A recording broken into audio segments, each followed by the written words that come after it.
So, as the old saying goes, all good things must come to an end, and so it was with the Fourth Doctor in Logopolis. Was Logopolis worthy to be the final episode? It could have been better. It's not a horrible episode or anything like that. It's got some missteps here and there, and some things kind of just left up in the air, But it is what it is, and the whole final season doesn't really hold up to the previous ones of Tom Baker's run, and it was completely dependent on him to carry it, which he did. But you harken back to certainly his first season. Good Lord, it's probably the best ever of Doctor Who, and then of course the Gothic horror era and stuff like that. But the final one, well, it wasn't really Baker's show anymore at that point. And it was showing where the future was going for Doctor Who.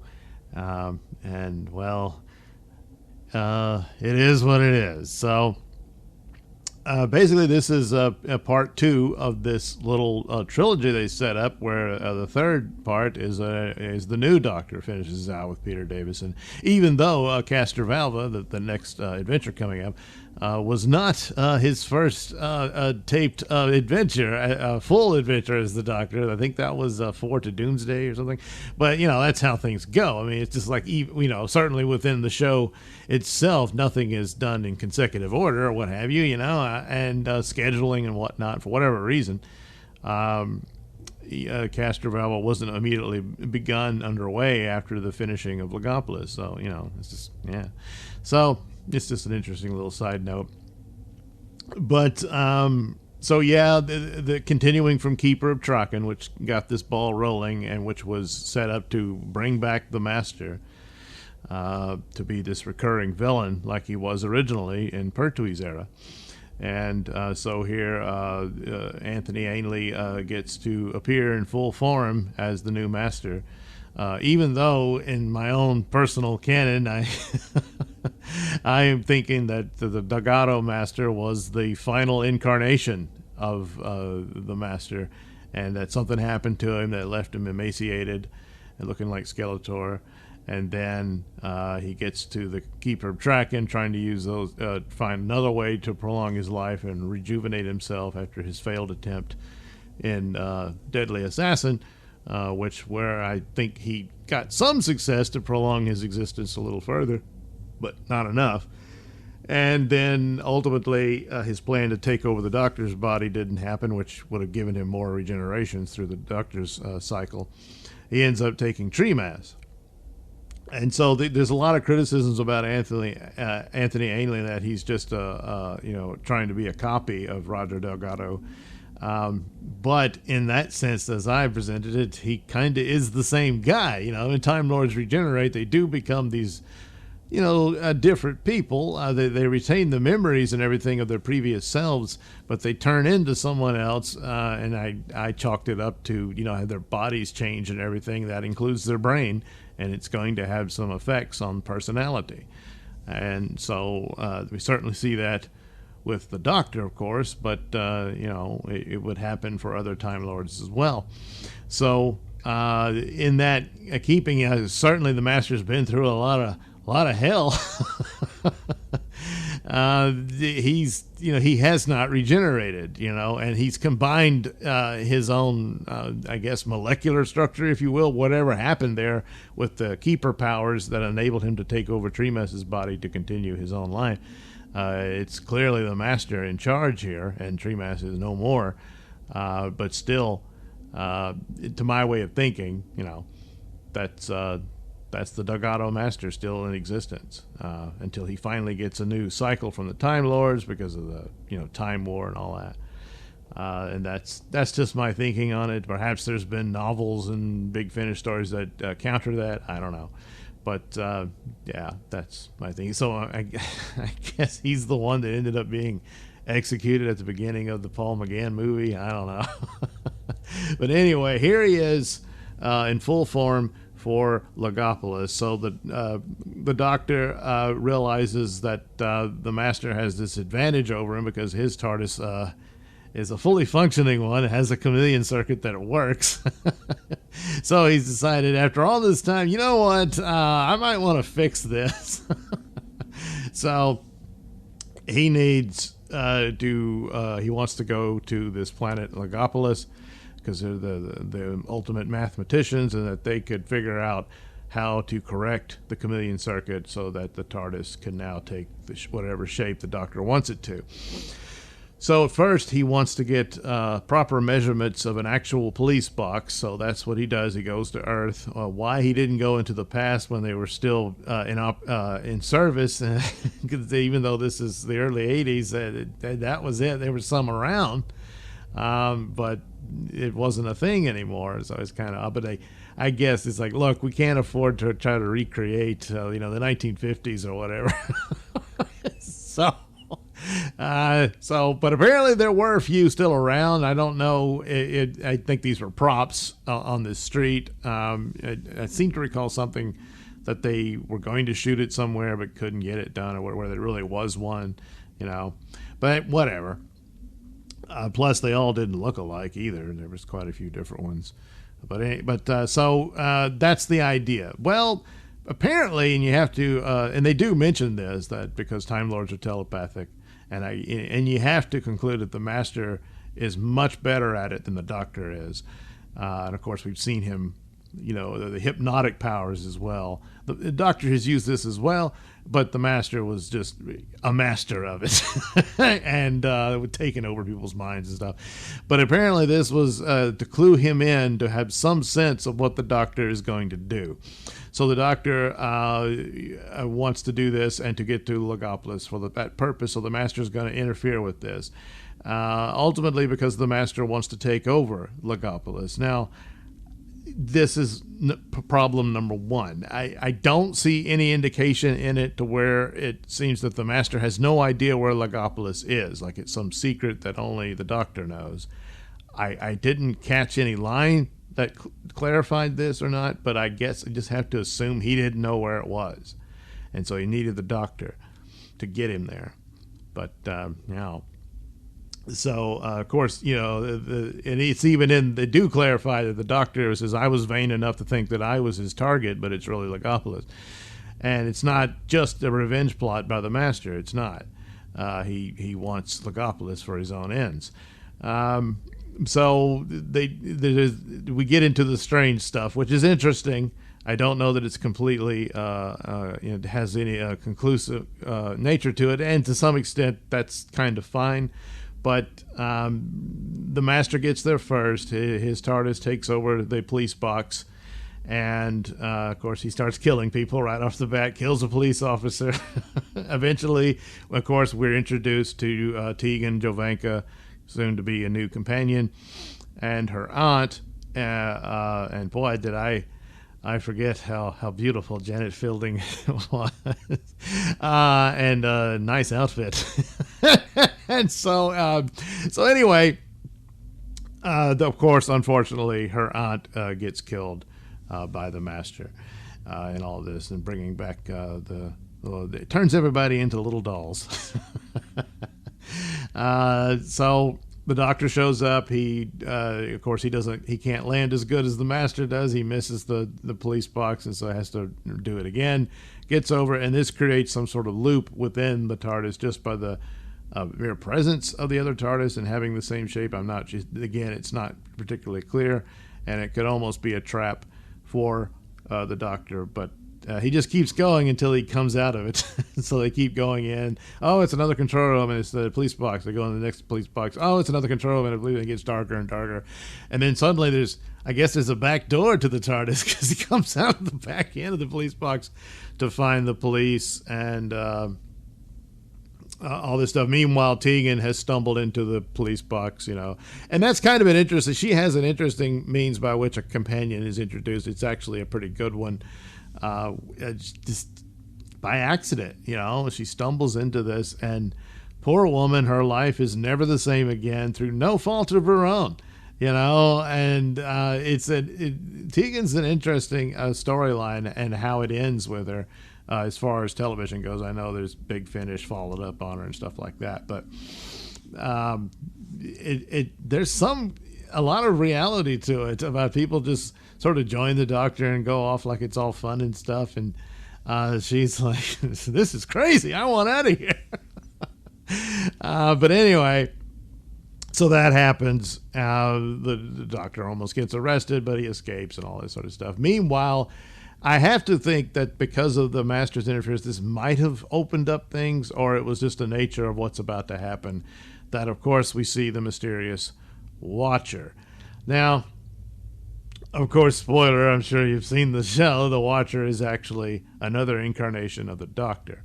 The only conclusion you can make, and I've seen videos like this, I think Certifiably in Game is it called, or something like that, YouTube channel that goes into explanations about things, and I think pretty much hits the mark here that this is a Doctor from a potential future where the Doctor lost, and the universe is collapsing into entropy and all this sort of stuff. And because this Doctor looks very ghostly and pretty atrophied, that's what it's like in that future universe, and his coming back to try to prevent this. It comes across also as kind of a mirror of the Planet of the Spiders, and how that is how Tom Baker's Doctor is introduced at the end, where the Doctor's mentor is able to project his future self as his assistant, and then he regenerates into that incarnation. And of course, another example of another Time Lord who's far more powerful than the Doctor is, which kind of puts the kibosh on this whole business of timeless child and all that. But anyway, a similar thing seems to be happening. It's not, the Doctor's not in control of it, but it's happening, and he's seeing a version of his future self.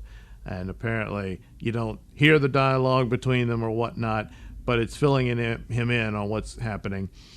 And the Doctor, so right there, he knows his time's running out. He's pretty much done, and it's kind of somber about it, of course, but he's got to do it.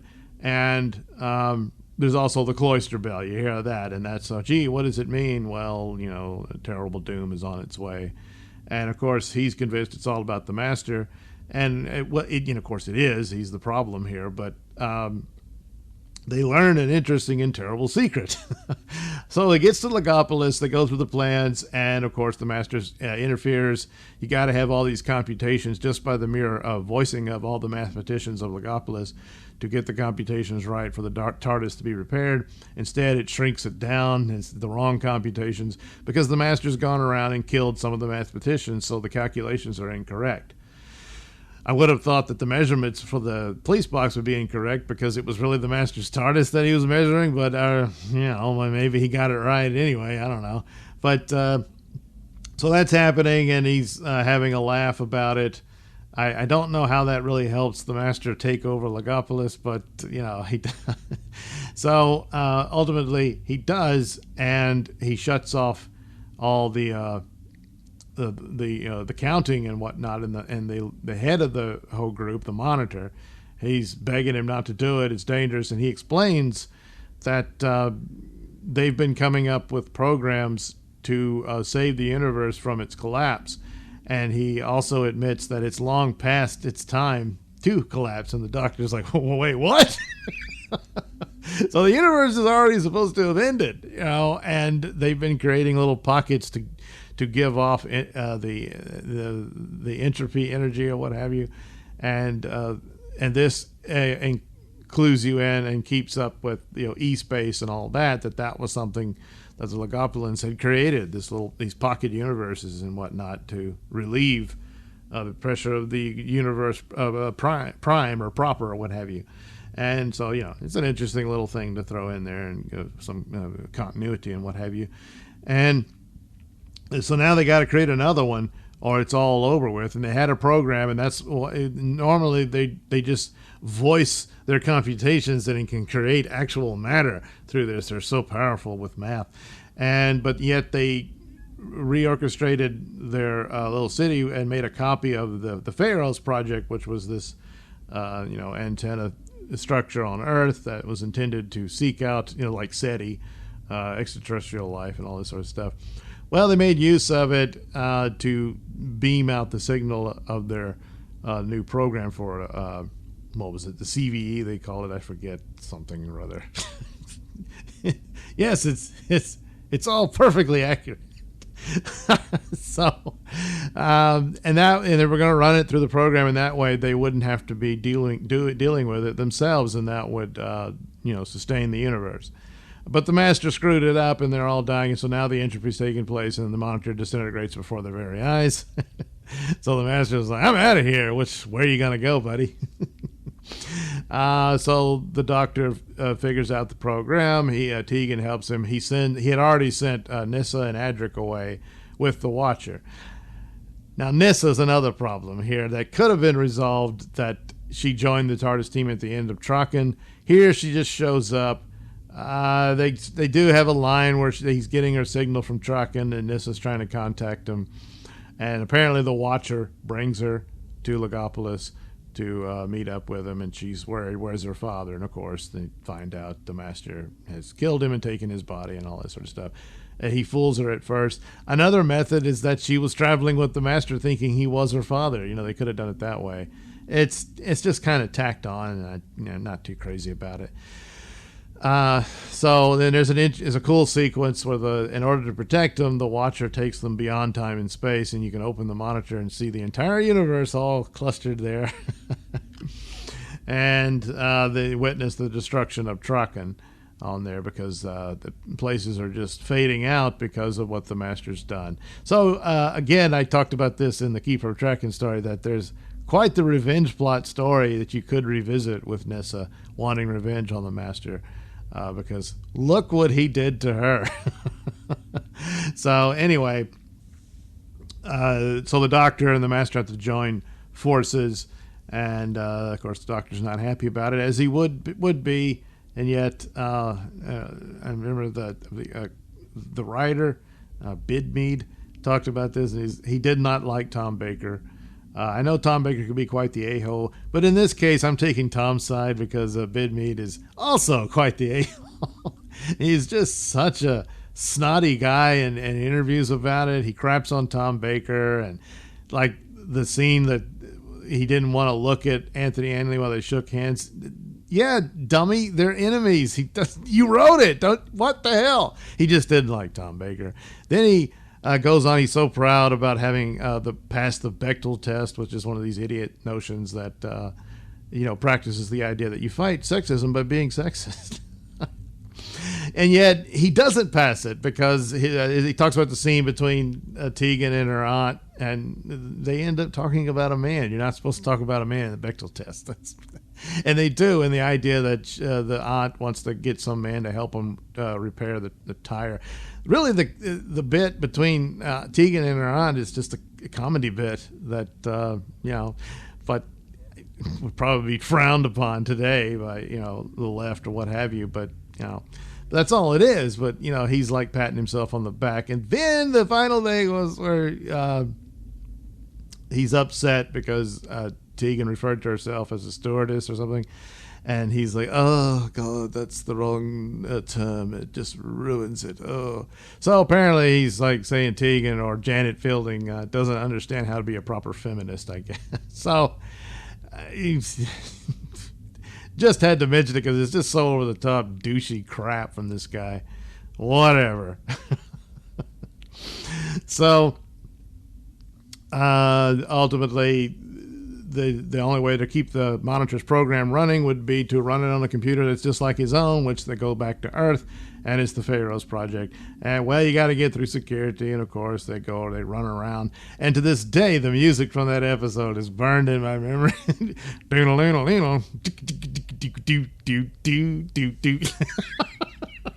So another little side note. But so you got all these adventures and whatnot. Adric and Nyssa return. They help out, and basically the doctor climbs the tower The Master heads back to his TARDIS, shows up ahead of him and has it all set up. And the Doctor says, oh, well, good, everything's set up and stuff. But then the Master reveals his plan and he says, yeah, but one tug on that cable, it's all over. And he sends out a message to the whole universe trying to blackmail them into submitting to his rule to keep living. And would that work? I mean, everybody's hearing this message and, well who's this? So, I don't think that would work. Of course, I suppose he could, it contacts, higher ups like the Time Lords and whatnot, and they'd all like, oh crap. But so the Doctor thwarts that. They fight and struggle. The Doctor succeeds, and the program runs, and it's set, so everything's fine. But the Doctor now, of course, falls off the thing to his demise, and then the Watcher shows up and starts off the Doctor's regeneration. And I guess by doing this, the Watcher's timeline ceases to be, because the Doctor actually won this one, and the universe is not disintegrating, and all is right. How that works. And the only way you know this is because Nyssa says, the Watcher, he was the Doctor all along, Yeah, that's not a good way to explain that. He could have just shown that, but it is what it is. And once again, each regeneration is actually quite different. In fact, Pertwee to Baker is the only one where you actually see them fade into one another in that manner. You have the original with Hartnell into Troughton, but it's really close up on the face and a superimposition. And of course, you never did see Troughton turn into Pertwee. And then here you have this weird development between Baker, the Watcher, and Davison. It's kind of odd. And then later on, it's like when he turns into Colin Baker, it's just, there's all this little color stuff blurs and stuff, and then poof, there he is. And we know how it ended up with Sylvester McCoy, so that's another story.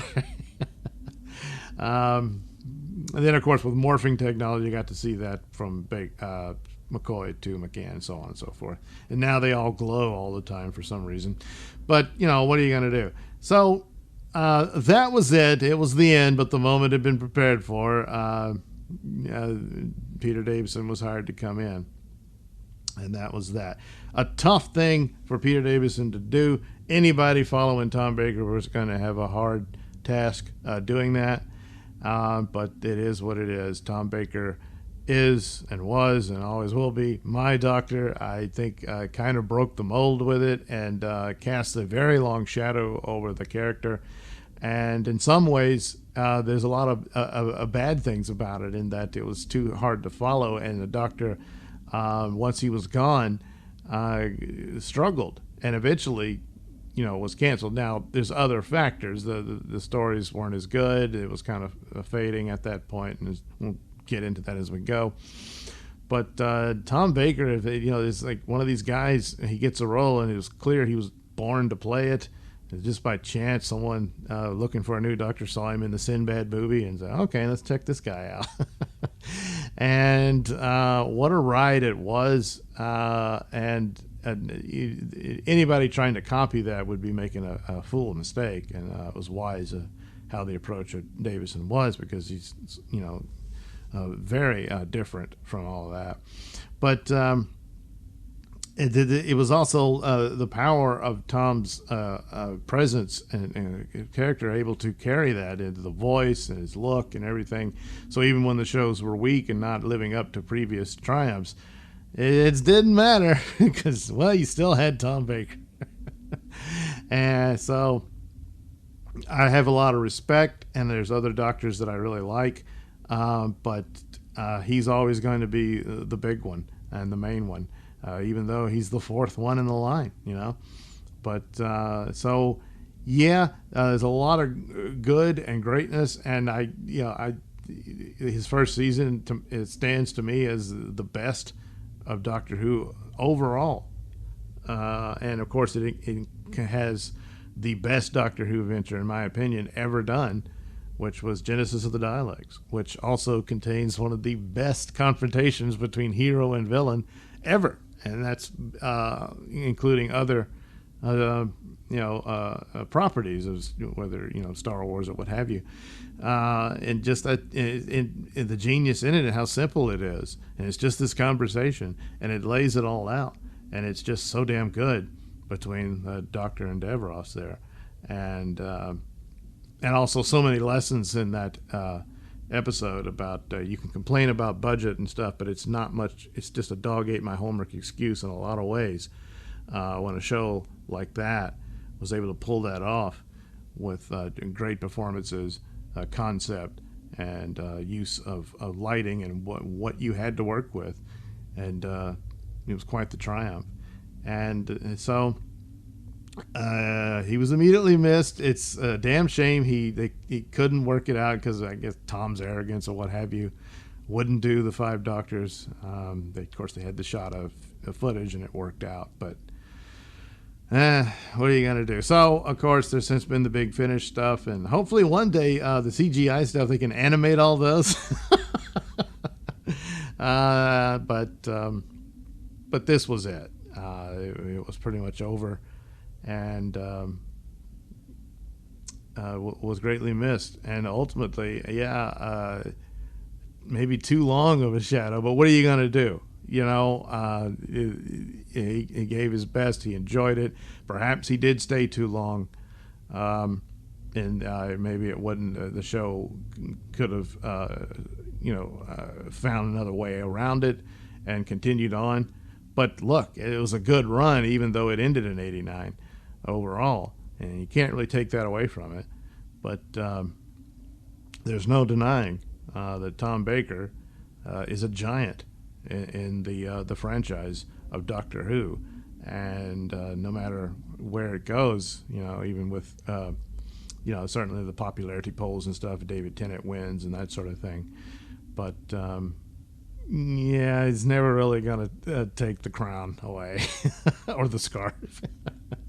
So an excellent, great run, and just a fascinating performance of sure lunacy, but very entertaining lunacy in the Fourth Doctor.